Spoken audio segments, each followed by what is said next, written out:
2022. Hoping you've had a fantastic day. Welcome to Chit Chat right here on Y254 TV, your favorite YouTube channel. My name is Feline. That's at Feline Jean on all socials. And of course, if you see me here on a Sunday, you know it's about to go down. You know we have the tea, we got the juice, we got the sauce.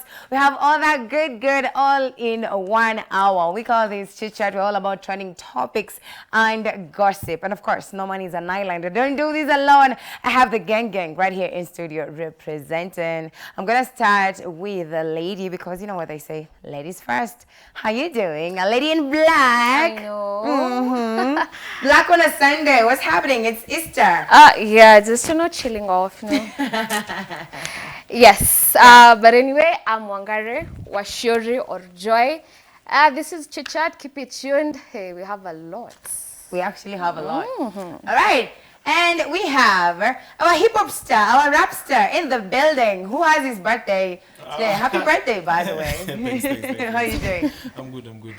Yeah. As usual, people, you know, Chit Chat iko kama kawaida, and we are about to serve you the hottest tea in town. So stay locked. I was just smelling it. Ujafanya ile kitu. Gani tena? Hiyo ni ya Bob. Yeah. Hii ni yangu. But akitoka na kuachia. Oh, imefika ni wakati wa chai? Yeah, of course. That is the phrase, right? Okay. Ladies and gentlemen, ni wakati wa chai. Wow. Chukua ile kitu, fanya hivyo, alafu just leave it. Then do that again. Like, Bob, when you come back, that is what you do. That is yours. No one can take that away from you. Anyway, welcome to the show. We're going to have a good time. The hashtag is Chit Chat. Talk to us on all our socials. And at the end of the show, we're going to be sampling some of your comments and tweets as well. Now, let's get started with our first story. And Kenyan YouTuber by the name Steve is considered a lucky man by many after 3 beautiful triplets accepted to be in a relationship with him. The women confessed that it was Kate, one of them, who first met him, and the rest ended up liking him as well after seeing him. During their sit-down with Jalango, they confessed that they have a special bond and can never be jealous of each other as long as the man loves them equally. They further stated that their parents know about their relationship and they are in full support of it as long as they are happy. And of course, we have the receipts, so let's have a look at the videos we have for you guys. And yeah, courtesy of Nairobi Gossip. Let's have a look. Sasa hiyo Monday inakuwa ni mmoja wetu. Tuesday inakuwa ni Mary. Wednesday inakuwa ni mimi. So I'm feel vibaya. Hapana, sasa tunafeel aje vibaya. Si ile kufeel uchalia liko na ude mjana. Alafu tena mimi leo. Alafu wewe sasa hata watatu wanasema liko na huyu jana leo hivyo. Since ya triplet unajua tumebond hiyo nini? Mumebond kabisa. Na amufeel kitu mbaya. Kenye tu tulimwambia baadaye ni comrades flavor. Baadaye tulimwambia atupende equally. Bora tu asipende huyu kuliko mimi ama mimi. I try his best. Na yeye tayari ashajua kwa differentiate. Yeah, anajua but sometimes kuna time hiyo changanya. Yeah. So tunaweza sema uchali ndio chali wenyu sasa. Yeah.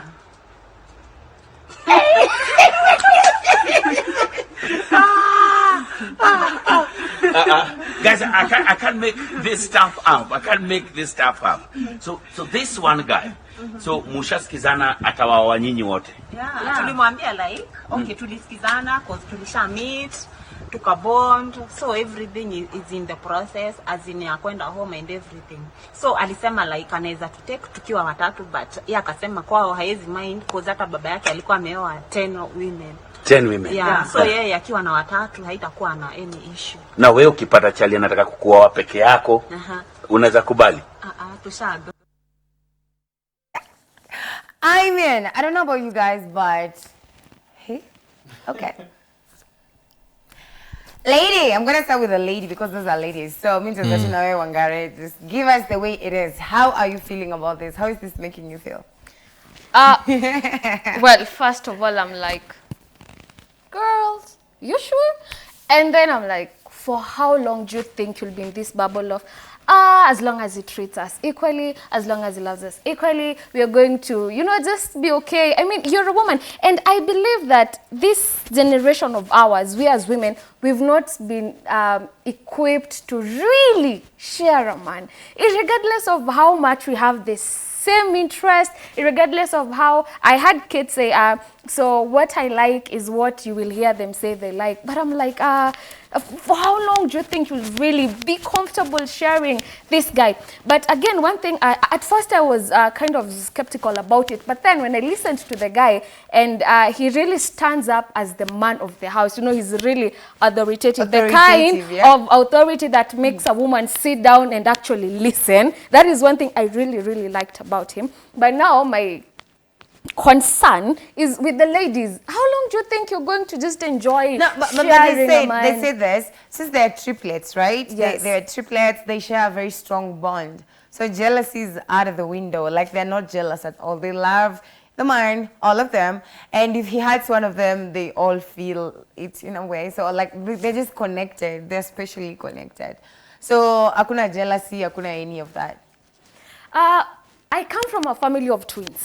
Like a strong family of twins. And one thing I know is people grow apart. Regardless of the bonds, people grow apart. And women tend to have different needs as they grow older. So right now they're young, and they've also dated different men. Like, one has dated a man, the others have not dated. Do you want to tell me that they'll not get to a point where they want, like, one wants to try something different, And one thing that was clear when you really look at the three of them is there is the one that makes decisions, and then there is another one who supports, and then there is the one that follows. That is so obvious.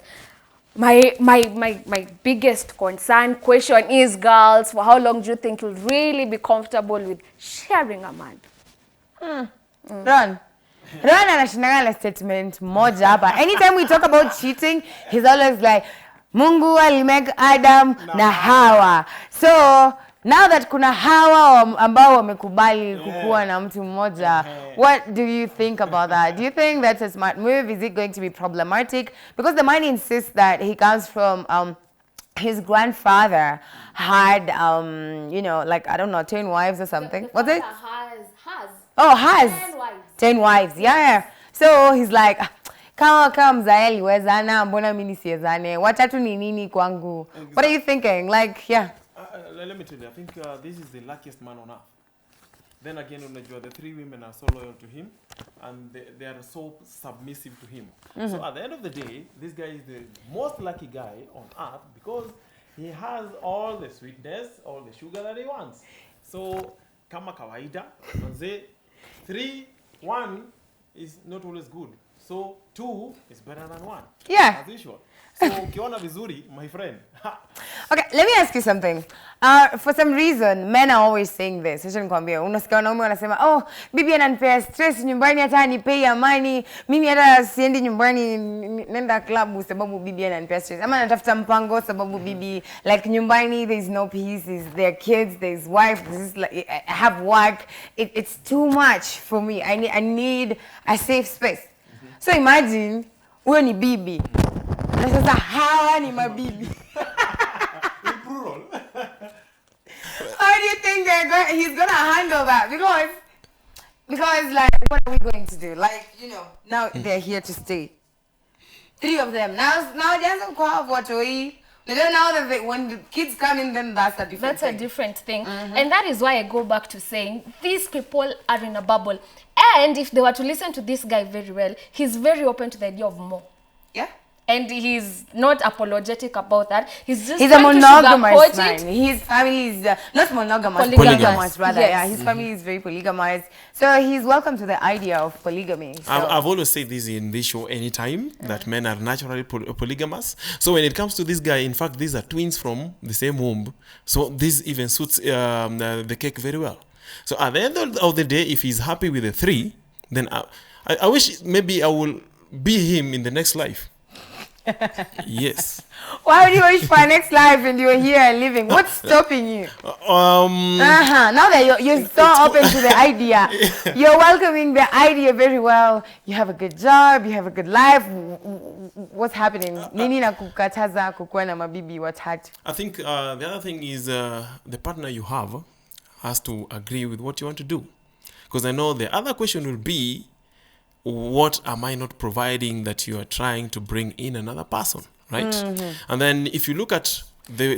So if your partner right now is like, me, I'm okay with you having another, you're married. Anytime. Wako hivi wanangoja my No, friend. that is true. Am I just saying that for the sake of TV? I really strongly believe that I'm not advocating for this. I'm just saying I believe. Yes, okay. If a man is in the financial capability of having 2 or more women, that's okay. As long as he's giving each the respect that they deserve. And you see, the greatest problem with today is when the second one comes to destroy for the first. And that is what in the olden days they didn't do. Like the second one will come, adore and respect the first. The other one will come, adore and respect those she'd find. So as long as a man has the financial capability of doing so and is giving each woman the respect she deserves, and he's standing up as a man and playing the part of a man, I really don't find a problem. Let me ask you something though. Biblically speaking, is that correct? Because I know like kukamwenda any wedding, or if you're spiritual at all, you go to church and you're told, God made a man, he thought it is not okay for a man to be alone, so he made him a partner. You know, out of a rib, kusema Mungu alimake wawili watatu. And then when they're reading that verse, they're like, a man will leave his mother and father, they'll come together. When two come together, they become one. So how are they becoming? They're becoming 10? Like, is God endorsing that? Because we know, like, in a Christian setup, in a Muslim setup, I know that's fine. They are allowed to marry up to 4 wives as long as they can take care of them, right? But in a Christian setting, which you are Christian, Christian, like, how do you feel about that? Before we go to the next story. Behind every successful man, there's always a woman. And for you to be more successful, you have to have women. Okay? Oh. So men who fail in life don't have women in their lives. More successful. So you are successful, but so you're not more. Who cheat who successful. No, this is those serial cheaters. They should be successful. There's a difference between cheating and getting married to multiple women, right? Or being in a polygamous marriage. Right. So what I mean is, if you have several wives, you're going to have more success. If you have one wife, you'll be successful, but Joy not doesn't seem to agree with you. What do you think about that? I'm just laughing because this guy is in Nairobi, and typically, if he was to find a woman, is in Nairobi.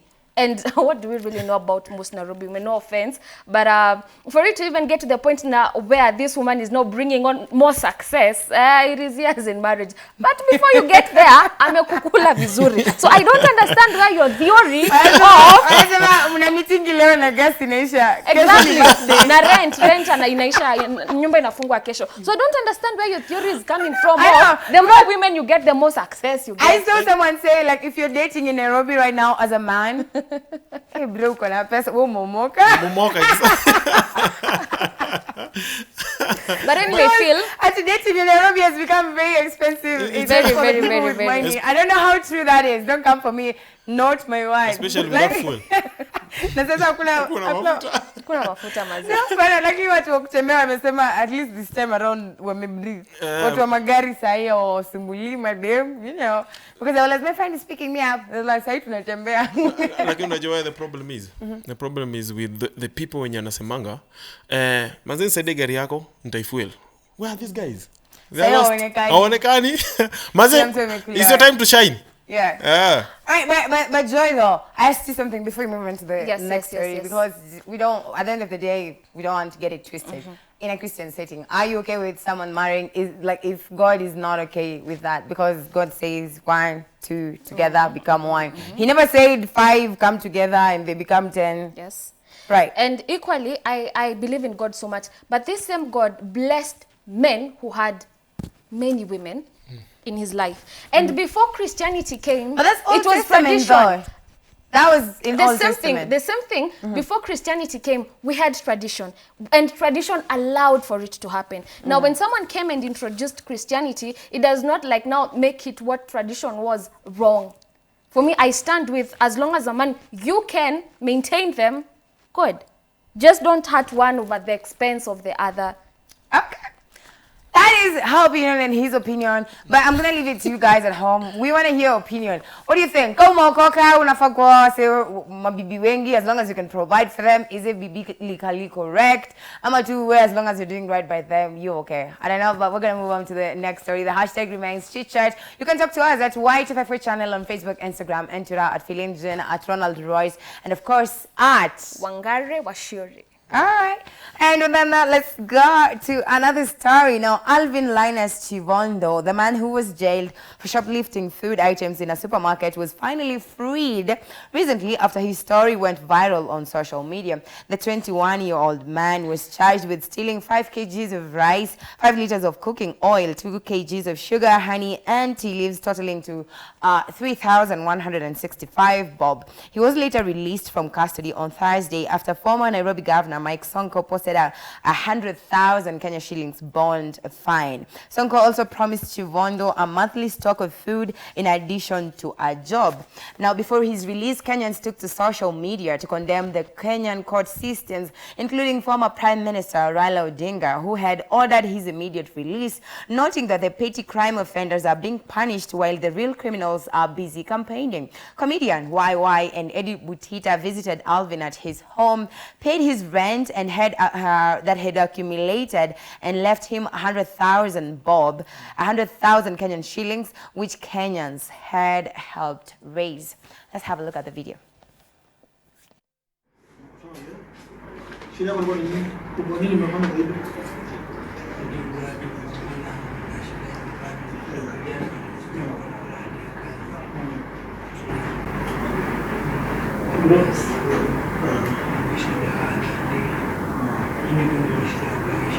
Bora kwa kazi wapi?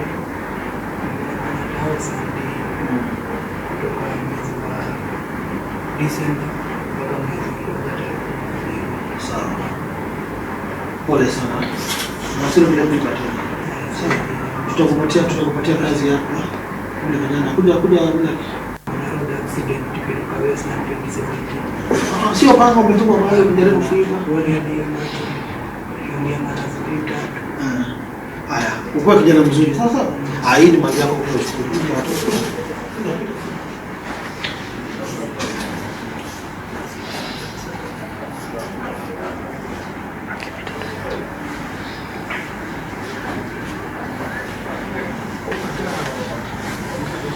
Sasa kwa sababu kwa watoto sawa. Ni sukari. Ni sawa. Sawa, usije tena sawa. Haya. Okay. Sawa.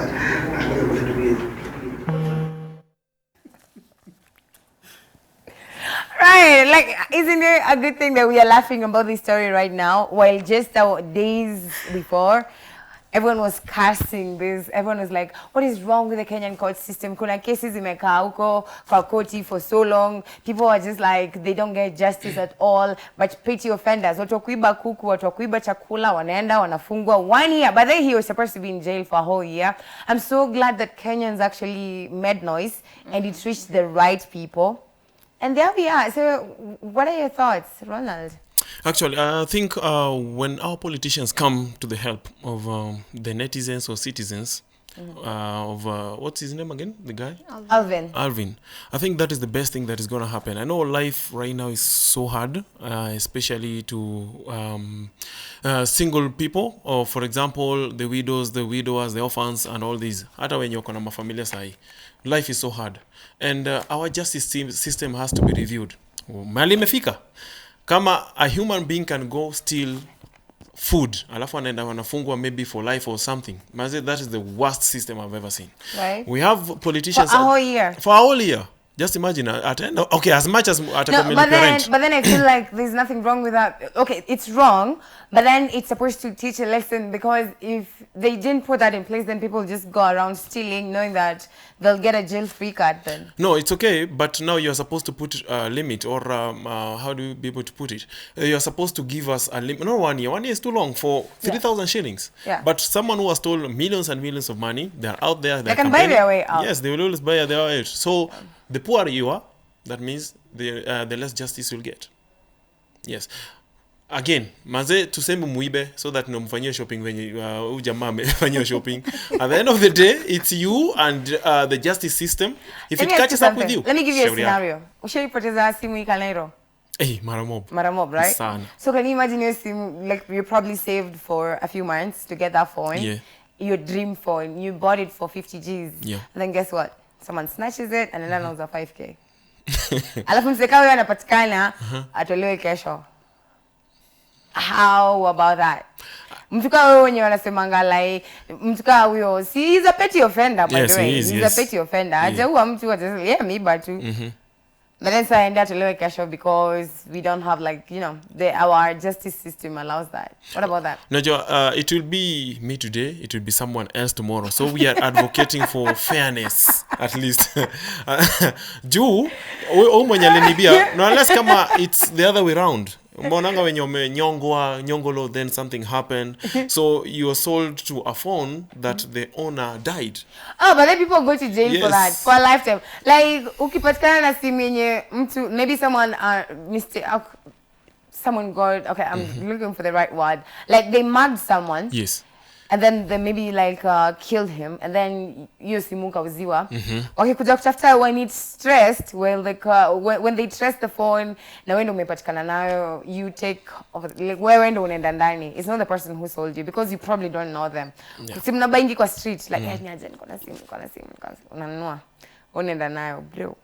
Mimi never ever, like, leave me alone. Hata iko inatoka thao na ni sijui simu ya 130k. Anasema nipe tu thao ya kufika mtaa. Bro. Don't. Ufike home, like inachana na mimi. Joy, what are you thinking? Like our justice system, what are you thinking about that? Like, is it fair? Is it not? Because even before the former prime minister spoke about his release, a comedian YY alikuwa already, he had rallied people. Watu walikuwa wanachanga, and people actually did. Watu walichanga do. Wakenya walikuwa wamesema wanaenda kumbail out, because for him ninja, he said yes mwizi, by the way, but times are hard. The economy kuko, by the way. I don't know if you're not feeling the heat. Kama you're not feeling the heat, then bro, tuambie ni nini? Wewe ni Illuminati, I'm just But anyway, so what's your take, Joy? Well, first, it's wrong. Second of all, I really feel for this guy, because for someone to be so desperate as to go to a mall that knows very well the security system is top notch, alikuwa amefika mwisho. But then with these politicians, you're the reason why times are as hard as they are. So when something happens and then you now come out and you want to now, I don't know, do this or order that, please. Because that's just one case, but there are so many people who are in his place. We saw the story the other day. People in this what is it? Is it Turkana, or is it like in these other places? Marginalized places. Guys are literally dying. I know. They don't have food. And I even saw a story that some food it was not like fit for human consumption. People are literally suffering. So that's just one person mwenye amesaidika. What about the rest of the people though? Maze, what happens to them, right? Like times are hard. And then one thing I equally really hate is when someone does something nice for someone and then goes ahead and just blasts it out on the internet. Why are you doing it? To get more followers or what? If you genuinely want to help someone, chukua that 100k, chukua your rent, go pay for them. Then let it be you and aseme, by the way, a shout out or thank you to Flani because he did this and that. But hii story ingine where you really show the world what you've done. It's fair. You know, it's campaign season. It's bad. It's campaign season and lazima watu waoshe majina. Sikatai, but it's bad. It's bad. Saidia mtu, wacha, enda. Right? Yeah, it's bad. I don't know what you guys think about that. Let us know. Now, we're going to be going on a break soon, but before we go, let's tell you about this story has been giving Kenyans a sleepless nights. Some Kenyans, not all of them. Now, Communications Authority of Kenya has extended their SIM card registration by another 6 months until October 2022. The extension follows a meeting which was held between the Authority of Mobile Network Operators bosses on Thursday evening. The agency's Director General Ezra Chiloba met with the mobile operators' chief executive officers who resolved to extend the exercise to allow 100% compliance. Now, he said during this period, the authority will undertake monthly reviews to assess progress. At the expiry of 6 months, the authority will further conduct a detailed compliance audit on each of the operators. And now, we don't have a video for that one, but we had like a press statement that was released to the public. So, mulikuwa mmeregister SIM cards. That's all I just have to ask you. Had you gone to re-register, not register, re-register your SIM card? No, let me tell you. Okay, first of all, Chiloba mazi, usitucheze yangi za zingine. Mazi, do you know we queued from 9 a.m. Did you queue? Yes, like, did you? Yes, we did. True story. A true story. I did. Okay. Yes. Just imagine, we are told not to go to the care centers. We are supposed to go to the agents or the agencies that are supposed to do this. And you know that is next to where you live. Yeah. And next to where you live, there are like 3 agencies, and the ratio is 3 to 1,000 people. Oh, yeah. So just imagine, you are going to line up or to queue. You are 200 people, and then at the end of the day, Chiloba tells you it's been extended for another 6 months. Oh, mlikuwa mna meet deadline. Last minute rush. Actually, I had not re-registered, but when I had previously checked my line, *106#, they told me that they're registered, my numbers are registered. But on the 15th of April, when I checked, they told me now your registration is incomplete. I was like, you know what, you're like, nah. Okay, so okay, here's something. I wasn't planning on registering or anything, like, because I checked and mine is registered. So I was like, why would I go? Because, we are also queuing for other things. A lot of things. Everything. Napanga laini kwa kila kitu, so utaenda huko the whole day upate uliacha kupanga laini kule. Maziwa kuna. But ni vizuri watu nyako. This is where having kids early comes in handy, because if you have kids unatuma mmoja huko enda apangange laini. Akushikie laini.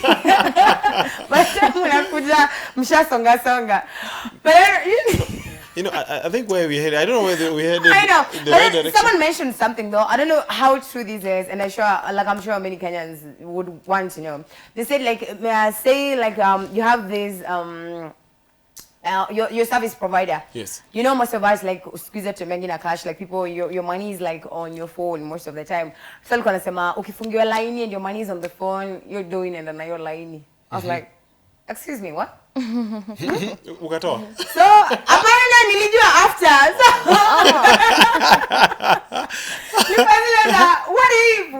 So what if? Like what? So what kasi sisi tuko na madeni iko hizo malaini. Ifungwe tu tuko tu sawa. Wenye uko na pesa watoe. Anyway, I don't know, we're going to take a short break. We're taking our first break right here on Chit Chat. We still have a lot more stories lined up for you. Don't go anywhere. To all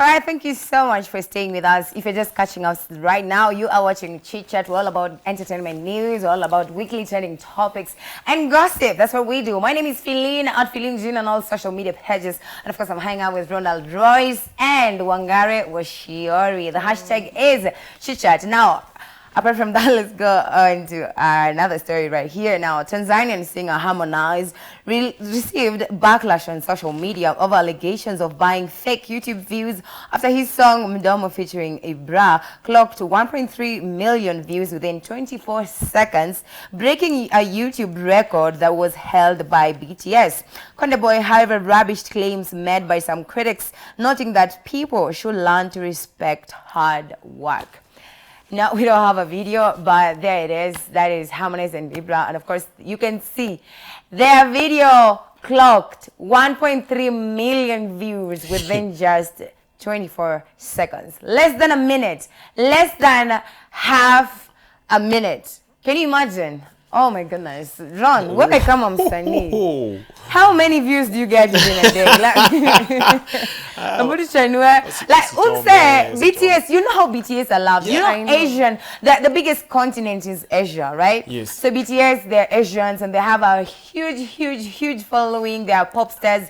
Wanatoa ngoma hivi, like, you know, inaenda inasonga kusonga. They were the current record holder. Yes.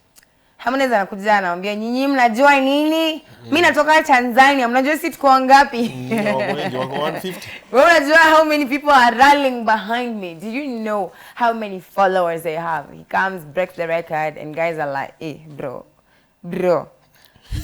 Pesa ngapi? So, a while back, nilikuwa na msanii on Thursday. Shout out to Cartoon 47, and he was complaining. Cartoon ananiambia, bro, YouTube is supposed to pay us. Why are you paying YouTube? Like, you know, YouTube inafaa kulipa wasanii. Sasa mbona unaenda kulipa YouTube? But, okay, allegedly, we actually cannot confirm. Maybe he just actually hit those 24 seconds. I know. That's less than even half a minute. I know, that's what I'm saying. It's 24 seconds, less than half a minute. Like, do you ever think you'll ever get to a point where you break such records? Anyway, to Ngoja kwanza. First things first. Unajua, the song that was watched most on YouTube was Gangnam Style. I think so. It had, yeah, but it has since been overtaken by, I think that baby song. What is Baby it called? Shark. Yeah, Baby Shark has. And then this was another one, I think so. So this guy, it took him years and years for him to be able to clock the number of views he has right now, right? And he's also Asian, you know. Yeah, he's Asian. Asian Yes. people have followers, like they have like crazy numbers. Yes, and then now we have an Harmonize. If you are going to do a little bit of some arithmetic, so that means in 24 seconds you have 1.3 million. That means in the next 24 hours you're going to have 1 billion plus, right? If I'm not wrong. Probably, but then I was actually thinking, maybe unaonaga, like when the video is premiering, Yes. like did you see these people waiting No. for the song to premiere? Because for them to watch that fast, that means they were literally waiting. Waiting, yes. Waiting. Yes. Like when the song is premiering like this, you're waiting for that And video. everyone had to be waiting. For Yeah. 1.3 million views, Yeah, all these people everyone had had to to be be waiting for that waiting, video including to drop me. for them. And I didn't even know who was dropping a song. Anyway, like yeah, so nyinyi mnasema watu wananunua views. You see, again, the problem is the next 24 hours, it only like accumulated 100 views, 100,000 views. Yeah. See, now that's where the math does not really Exactly. come in. And that is where now all this criticism, you know, comes Or maybe he up. got lucky. Maybe YouTube decided to like, this guy has This been guy pushing. today. Bro, I'm telling you about push. Let's send a notification to everyone around the world. Harmonize has dropped a song. So that maybe a few people like, maybe YouTube sends, you know, and guys just decided to click on it. Maybe he didn't. Yeah, but buy. whatever he did, he's already made history. You know, like everyone will remember Harmonize like got 1.3 million views in 24 seconds. Like that is, yeah, he's already set the record. So whether he got it like genuinely or he bought the views, he's still where he is right now and it's at the top. Konde boy. Konde boy. Konde boy. Anaitwa nani? Tembo. Tembo ametembo. Unajua Tembo is like Ndovu. Ndovu ni mkubwa. So Yes. he's showing his prowess. Alisema Simba na ukali wake is nothing to the elephant. When they were beefing with Diamond, even alimwambia. Simba na makali yake haogopeshi Tembo. Aenda ulize nani Otile Brown. Ngoma zake zilikuwa pulled down from YouTube. Unaweza kumbuka hiyo kizungu? They came back. You didn't think they were cloud chasing though? Because how do your songs just disappear then resurface again? No, like... it does happen to certain accounts. Yes, it does happen. And then they get restored by Google. Google, of course, owns YouTube. So it does happen. So my question is, if Harmonize could ask Otile Brown what happened. No, but it's true. I think like YouTube sometimes malfunctions. Yes. I once went on my YouTube channel and I found on one video I had like 8 million views and I was like, Umomoka. I was karudi 2.5k. Ama hii Harmonize pia ni malfunction. Karudi 2.5k views and I'm like, wow, YouTube from 8 million. Ama Harmonize pia ni malfunction. It could be 2.5k. No, but he's stayed. Yako ilikuwa ni how long? Unajua you get views like that after you attempted to quit your job, you're like, you know. Unangoja sasa. You know who I am. Do you know who I am? I'm setting standards, bro. Like, I know. My boss tells me like, uko happy, you're supposed to be at work. I'm like, hey, you're too loud. Like, tone down. I don't like noise. 80 million. Anyway, yeah, that was a lot. Like, I freaked out, and then like I refreshed the page, and I was like, wow, you guys. I tend to think it's also happened to Harmonize too. It's a malfunction for certain time, and then it's gonna go back. No, but he's stayed. Anyway, we have to move on to another story, and like the internet though, who even comes up with these stories? No, the internet was buzzing with a rumor that generated heated discussions among users. Now, a Twitter user claimed that Rihanna and A$AP Rocky had broken up because Rocky was cheating on her with Amina, a shoe designer. However, the rumors turned to lies as soon as the designer Amina clarified it on Instagram, causing the blogger who started the rumor to apologize for tweeting without clarification. It even became more clearer when Rihanna and A$AP Rocky were sighted at Barbados airport on Friday. You see what Kenyans are doing? They were already making memes. I'm not the dad, I'm the dad who stepped up. Guys, and look at them, they're so booed up. Like this too, like what are you talking about? You see how they're happy? Like who will cheat on Rihanna? First of all, she's, you know. This is for the cameras. This is for the cameras. She's you know, she's pretty. She's a billionaire. She's famous. Guys were like, A$AP, she's richer than you. Are you serious? Like, she's that pretty. Like Drake, you know, Drake alikuwa shaanza kufikiria vile. Ataruka huko. Alafu, there were so many memes, so many tweets. I don't even know, but they look so good together though. Look at that. Like, you know. Like, that broke my heart, really. Like, why would you leave a woman while she's pregnant? Joy. Men.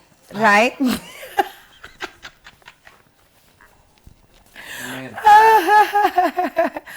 Alright, Joy, like, what are your thoughts? Like, what, first of all, when you heard about that they had broken up, the internet was crazy. We were sent into a frenzy. Everybody was just reacting. Even all the women were like, oh my God, if Rihanna can be left, do we have hope?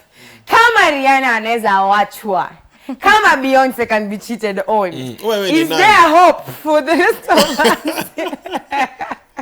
Now your person of fame. Is there hope for the rest of us? Like, yeah. You see, when I first saw it was on IG. When I first saw it, I was like, it's over. It's over. Who does that? Yeah. But again, I'm like, she's a woman. And sometimes women have their own flaws. More so a woman who has it all. Like a woman who has it all has the biggest flaws. Let's really be honest, you know, because most of the times she's always like way too much in her head, you know. And A$AP is a man. So, and sometimes men are men, and men do what men do, and that is just being curious. Let me be very polite and nice and say being curious and like wanting to just try out something else. But bro, you don't do that. You know, it's Rihanna. You don't do that. This is the kind of woman you really stick up for.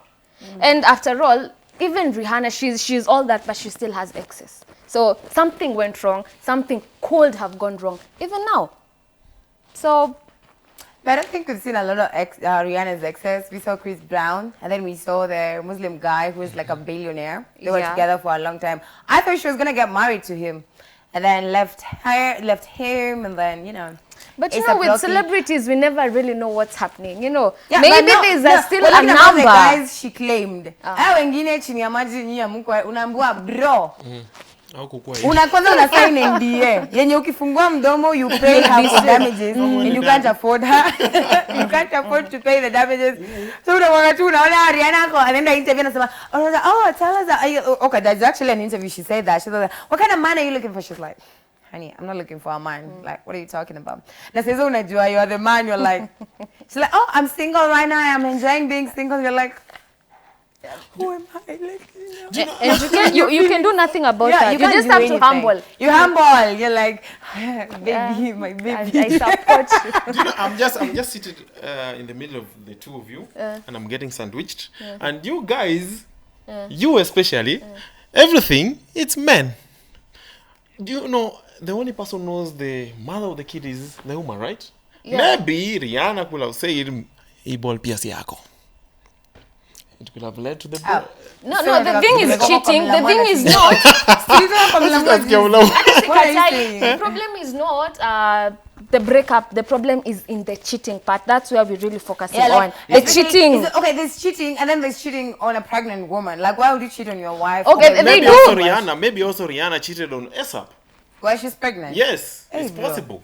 I know people women anyway, we're humans and we make mistakes, but cheating on a pregnant wife, that is just below the belt. That is sad. Don't do that. Because you see, like, when someone is pregnant, they can't even like do a lot for themselves. You can't even go out like that. But though there are some men who have weird fetishes. Me, I've been with my friend heavily pregnant and someone is hitting on them. I'm like, you can see. She's pregnant. She's giving birth next week. What's wrong with you? Like, what's wrong with people? People have that kind of fetish. No, but most people, most men don't even look at, oh, she's pregnant and all that. They look at, she cannot give me what, you know, what I'm talking about. Yeah, that's where the problem comes in. Because, you know, she's already on mtoto.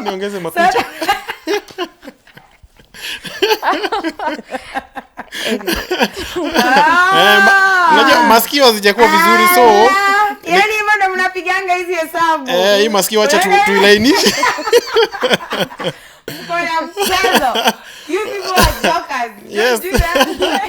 That kid does not have hair, so I think we should. No, don't listen to this one. Just you guys, you've lost course. Anyway, we still have like we still want to hear from you guys. Like, what do you think? Like, will react ama Rihanna ya kuhusu akujui? So, whether it perfect? It did not even disturb you. Let us know your opinions. We are on Y254 page on Facebook, Instagram, and Twitter as well. Let's know what you think about various topics we're covering today. Lazima tutume salamu to each and every one of you. All right.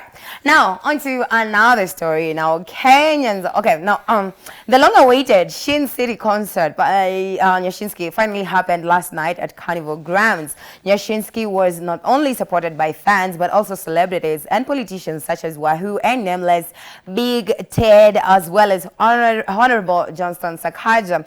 And when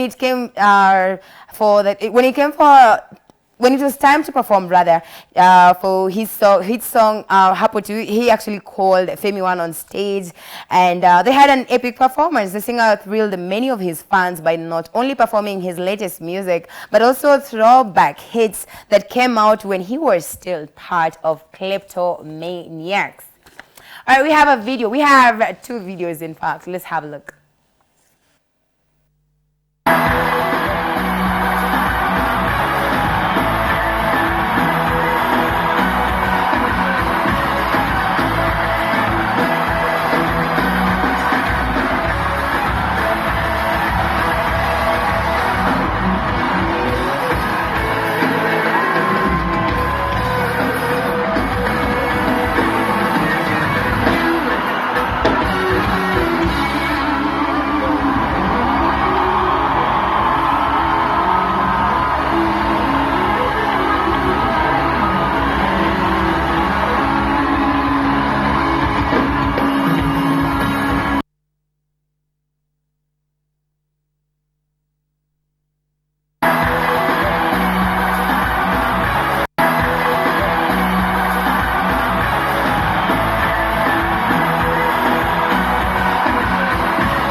Bro, even international artists don't do that. Yeah. Hata wale wase wa kukuja hawafanyangi hivi. Like, bro, what is that? In fact, Burna Boy inafaa kuja wana vitu kama hizi.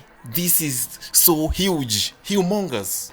This is what we need as Kenyans, you know? I cannot even wrap my head around this because everyone was there.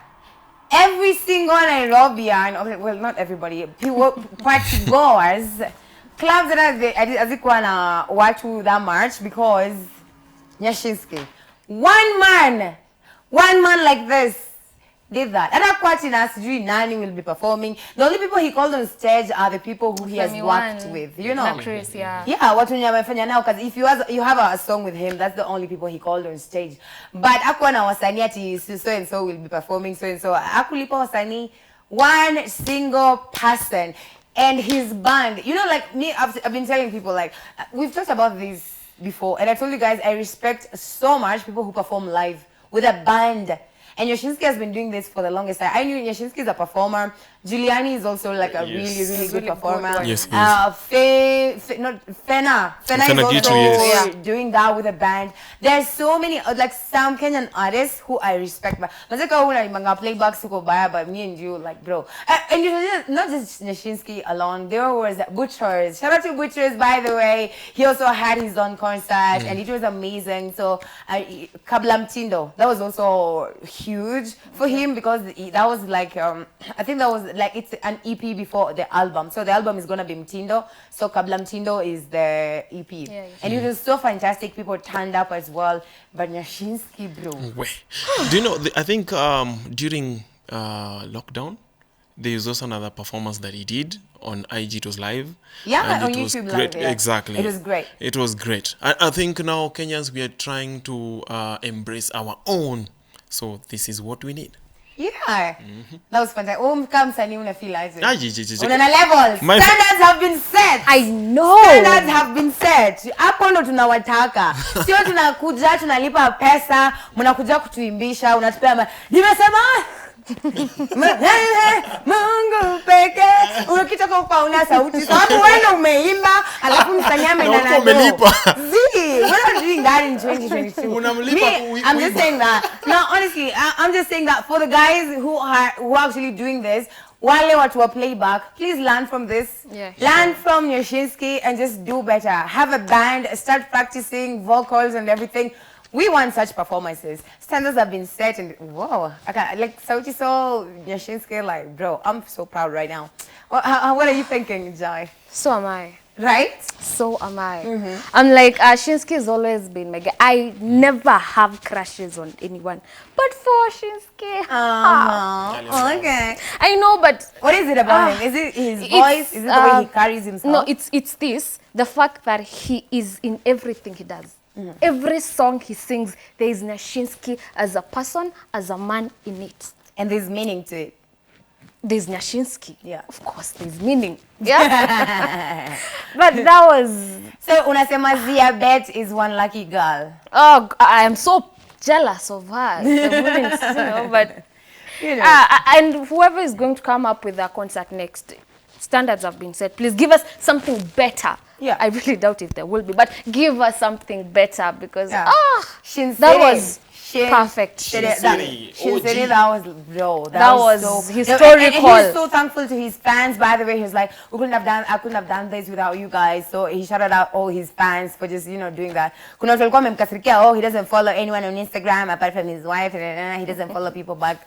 Like, why would you follow people if you don't deliver? Don't follow me, but if you put up such a concert, me, I'm with you, you know. And also the work he put in is really commendable. It took him months and months to really prepare for songs he's sung, he mastered, you know.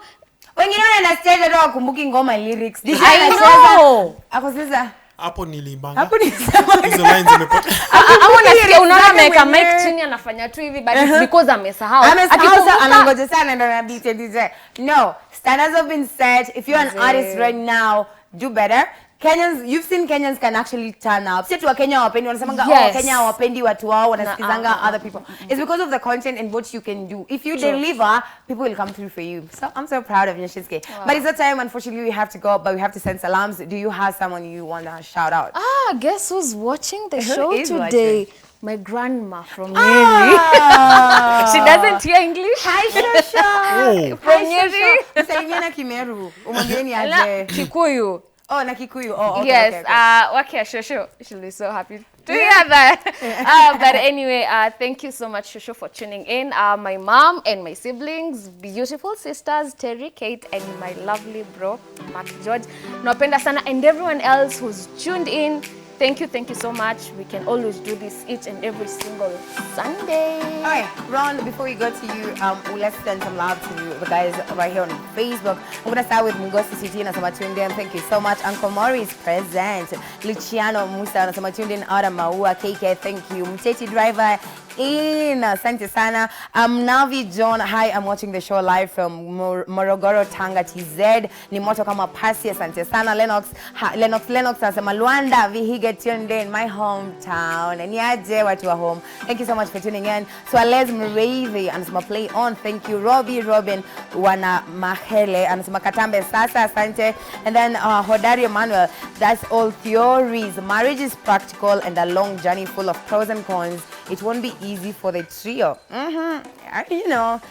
Eman James 001 Mombasa, dang, he had everything, but goes on to show you that even if you are Riri, you can still be cheated on. He should have just been with a nice older normal man. This boy isn't on her level. No, but he didn't cheat though. Tumeona, like, they were together on Friday in Barbados. They're still together. He didn't cheat. The Kangemian Kokido, I'm enjoying the show out at Kangemi. You guys look awesome. It's your girl, Kokido. Shout out to you, mommy. Thank you so much. Cloud chasing. This is what happens in a country with people who lack morals. These three ladies are desperately looking for fame. Mind you, they just came out of high school. Juicy. Man, just wanna cloud chase. Hey, Calvin Mash, hi, watching from Kinangop, thank you.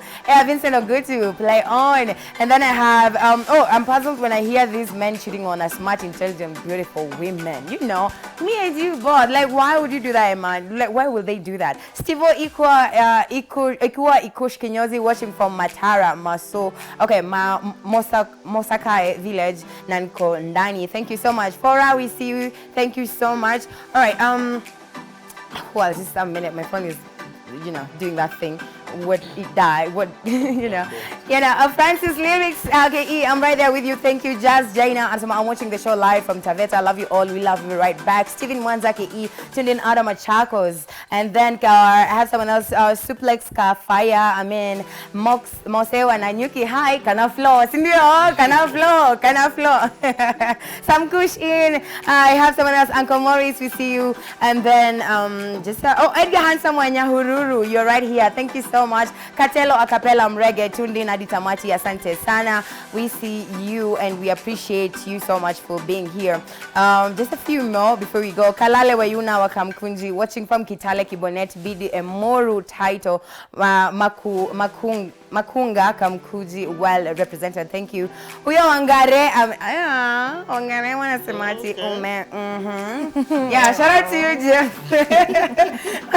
Moseka, boom, vile inafaa. Vendetta KE, watching family Murungecha tuned. Thank you so much. Francis Lyrics, we see you. Ronald, you have some more people you want to shout out? Yeah. I think guess who's watching? Bob Wamagari. Use the mic.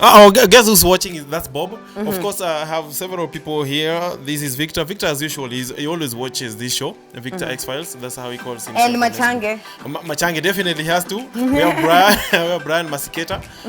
Lil Royce, where you are? I know you're watching. And then Zadi in Eldred. Oh, that's nice. All right, let me just check. Oh, my cousin is tuned in. Thank you so much, Kuzo, for tuning in. Will, hi, Will. Will and my auntie, they are tuned in. My cousin Will is tuned in. Thank you so much for always watching. We appreciate you.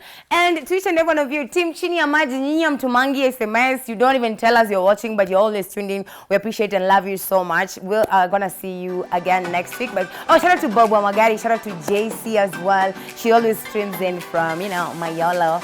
Hey, shout out to Mose for holding us down on the cameras. Hillary, we see you. Thank you. Rose, thank you so much. Yvonne as well. Asanteni, Texas Village. And you guys, happy Easter. Enjoy your Easter. Have fun. We'll see you again soon. Amaniaje? Yeah. Alright. Tuambie bye. Bye. Akulanga wimbo ya Easter? Happy Easter to you. Happy Easter to you. Come to think of it. Happy Easter.